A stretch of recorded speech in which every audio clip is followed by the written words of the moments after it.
Śrīmad Bhāgavatam of Krishna Dvaipayana Vyas. Translations and purports by His Divine Grace, A.C. Bhaktivedanta Swami Prabhupada, founder Acharya of the International Society for Krishna Consciousness. 7th Canto, The Science of God, Chapter 14, Ideal Family Life. And in this video, I will be reading the texts and purports for texts. I'll be reading the translations and purports for texts 18 through 26. And in the table of contents, this section is entitled Distributing Prasad, Spiritual Food.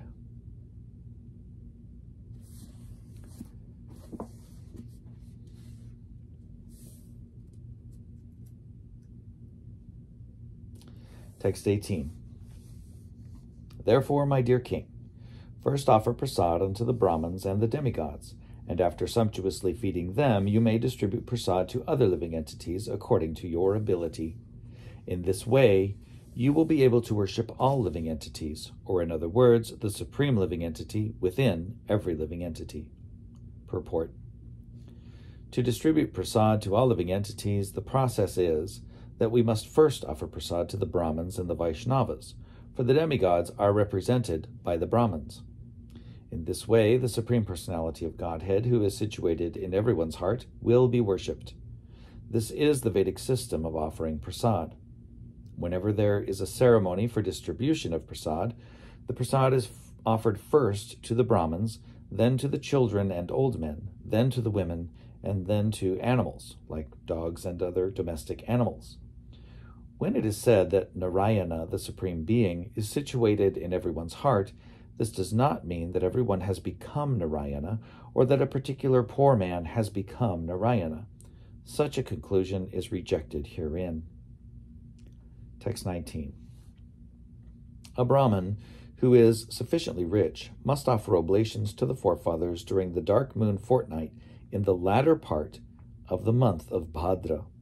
Similarly, he should offer oblations to the relatives of the forefathers during the Mahalaya ceremonies in the month of Ashvina. And there's a footnote. The Mahalaya festivals are observed on the 15th day of the dark fortnight of the month of Ashvina and mark the last day of the Vedic lunar year. Texts 20 through 23.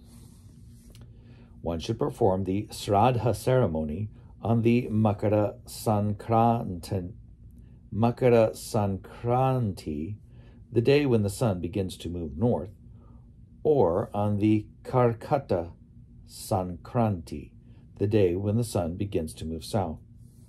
One should also perform this ceremony on the Mesha Sankranti day and the Tula Sankranti day in the yoga named Vyatipata, on that day in which 3 lunar titis are conjoined, during an eclipse of either the moon or the sun, on the 12th lunar day, and in the Shravana Nakshatra.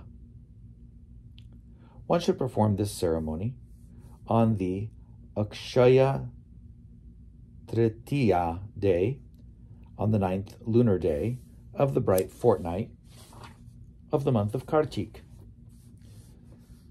On the 4 Ashtakas in the winter season and cool season, on the 7th lunar day of the bright fortnight of the month of Magh, during the conjunction of Magha Nakshatra and the full moon day, and on the days when the moon is completely full, or not quite completely full. When these days are conjoined with the nakshatras from which the names of certain months are derived. One should also perform the Shraddha ceremony on the 12th lunar day when it is in conjunction with any of the nakshatras named Anuradha, Shravana, Uttara Palguni, Uttarashadha, or Uttara Bhadrapada. Again, one should perform this ceremony when the 11th lunar day is in conjunction with either Uttara Palguni, Uttarashadha, or Uttara Bhadrapada. Finally, one should perform this ceremony on days conjoined with one's own birth star, Janma Nakshatra, or with Shravana Nakshatra. Purport. The word ayana means path or going. The 6 months when the sun moves toward the north are called Uttarayana, or the northern path, and the 6 months when it moves south are called Dakshinayana, or the southern path.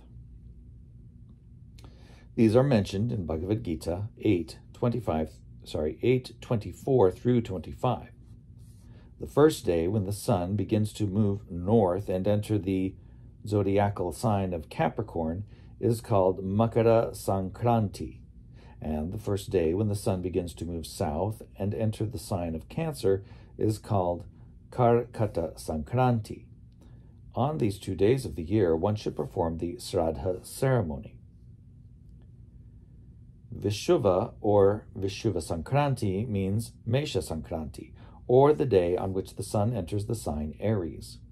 Tula Sankranti is the day on which the sun enters the sign Libra. Both of these days occur only once within a year. The word yoga refers to a certain relationship between the sun and moon as they move in the sky. There are 27 different degrees of yoga, of which the 17th is called Vyatipata. On the day when this occurs, one should perform the Shraddha ceremony. A tithi or lunar day consists of the distance between the longitude of the sun and that of the moon. Sometimes a tithi is less than 24 hours. When it starts after sunrise on a certain day and ends before the sunrise of the following day, the previous tithi and the following tithi both touch the 24-hour day between the sunrises. This is called Tri-aha Sparsha, or a day touched by some portion of 3 tithis. Srila Jiva Goswami has given quotations from many shastras stating that the Shraddha ceremony of oblations to the forefathers should not be performed on Ekadashi tithi. When the tithi of the death anniversary falls on the Ekadashi day, the Shraddha ceremony should be held not on Ekadashi but on the next day, or Dwadashi. In the Brahma Vaivarta Purana, it is said, Ye kurvanti mahi phala, sradhang chaika dashi dine, trayaste narakang yanti, data bhokta chapre rakaha. If one performs the Shraddha ceremony of oblations to the forefathers on the Ekadashi tithi, then the performer, the forefathers for whom the Shraddha is observed, and the Purohita, or the family priest who encourages the ceremony, all go to hell. Text 24. All of these seasonal times are considered extremely auspicious for humanity. At such times, one should perform all auspicious activities, for by such activities, a human being attains success in his short duration of life. Purport. When one comes to the human form of life through natural evolution, one must then take the responsibility for further progress. As stated in Bhagavad Gita 9:25, Yanti Deva Vrata Devan. One who worships the demigods can be promoted to their planets. Yanti Mad Yajino Pi Mam. And if one practices devotional service to the Lord, he goes back home, back to Godhead. In the human form of life, therefore, one is meant to act auspiciously in order to return home, back to Godhead. Devotional service, however, does not depend on material conditions. Ahaituk ya pratihata. Of course, for those who are engaged in fruitive activities on the material platform, the times and seasons mentioned above are extremely congenial. Text 25. During these periods of seasonal change, if one bathes in the Ganges, in the Jamuna, or in another sacred place, if one chants, offers fire sacrifices, or executes vows, or if one worships the Supreme Lord, the Brahmins, the forefathers, the demigods, and the living entities in general, whatever he gives in charity yields a permanently beneficial result. Text 26.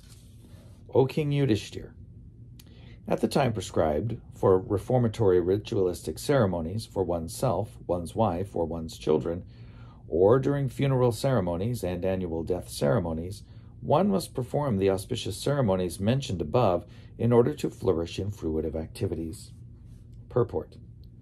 The Vedas recommend many ritualistic ceremonies to be performed with one's wife, on the birthdays of one's children, or during funeral ceremonies, and there are also personal reformatory methods like initiation. These must be observed according to time and circumstances and the directions of the Shastra. Bhagavad Gita strongly recommends Gyatva Shastra Vidha Noktam. Everything must be performed as indicated in the Shastras. For Kali Yuga, the Shastras enjoin that Sankirtan Yagya be performed always. Kirtaniya Sada Hari. All the ritualistic ceremonies recommended in the Shastras must be preceded and followed by Sankirtan. This is the recommendation of Srila Jiva Goswami.